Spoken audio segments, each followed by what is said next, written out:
High বন্ধুরা, good morning. তোমরা সবাই কেমন আছো?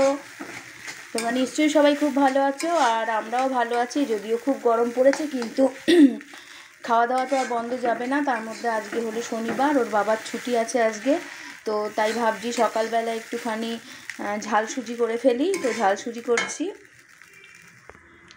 আর এদিকে ছানা পটল করব, তার জন্য ছানাটাও করে ফেলেছি। এই দেখো,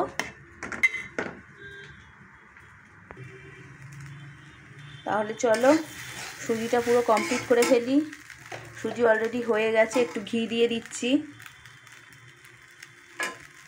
অল্প একটু ঘি দিলাম, কেননা প্রচণ্ড গরম তো, তাই বেশি ঘি দেওয়া যাবে না, জাস্ট একটু ফ্লেভারটা আসার জন্য ঘি দিয়ে দিয়েছি। এবার টিফিন করে নেব। এই যে তিনজনের জন্য বেড়ে ফেলেছি। দেখো, এবার আমরা এখন টিফিনটা সেরে ফেলবো, তারপরে দুপুরবেলা রান্নাতে আসবো। তাহলে বন্ধুরা, এখন আমরা খাই।